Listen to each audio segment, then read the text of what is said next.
exertion daw ng number 3. Buti ka nga umabot sa question 3. Ako nga hanggang question 1 lang. You're also dramatic. It was just math. Just math daw, coming from the genius one of the group. Speaking of brains, ba't ba ganun? One moment, alam mo lahat.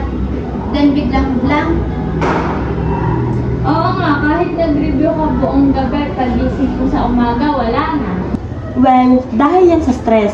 Kapag nagpapanik ka, your brain is on survival mode. Kaya hindi nag-work yung memory. So basically, iniwan ako ng utak ko. Try good! Since ikaw ang brain expert dito, explain mo nga. Well, brain have different parts.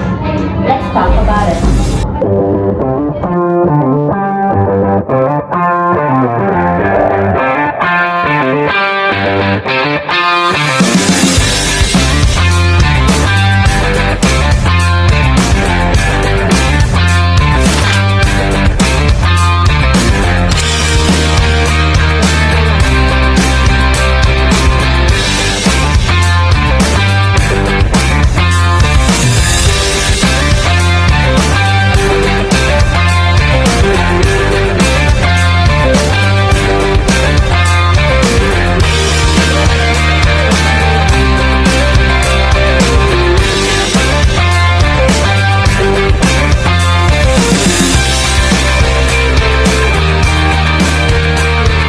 The brain is the control center of the body. It allows us to think, feel, move, and remember, and even understand each other. Let's begin by discussing its major parts. First, the largest part of the brain is the cerebellum. This is where higher mental processes occur, such as thinking, reasoning, memory, emotions, and voluntary movement. It helps us make decisions and solve problems effectively. Next is the cerebellum, which is located at the back of the brain. Although it's smaller than the cerebrum, plays a very important role in balance, coordination, posture, and motor learning. Without it, our movements would be shaky and uncoordinated. The third main part is brainstem.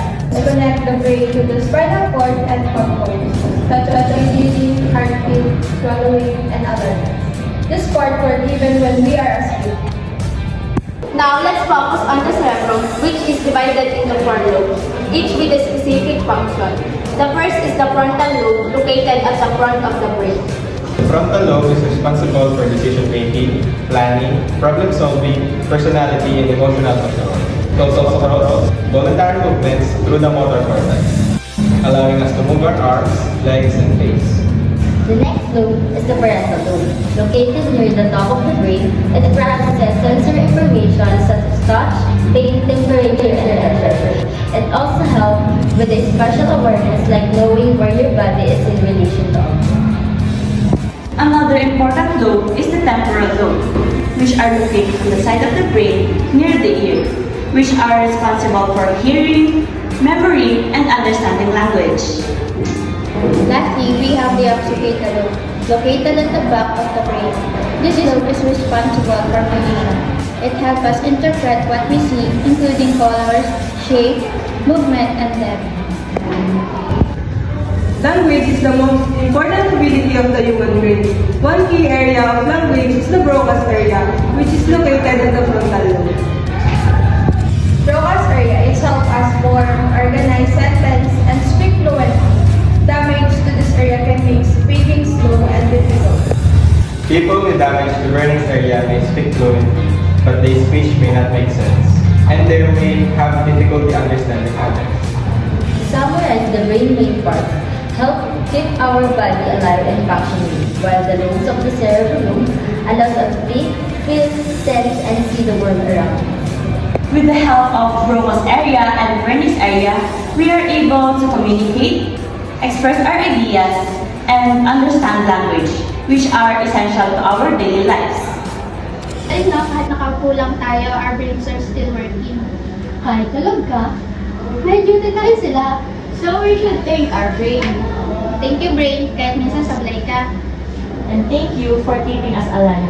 Kahit na minsan stress sa school, at least we have each other. And our brains. Best friends and best brains forever!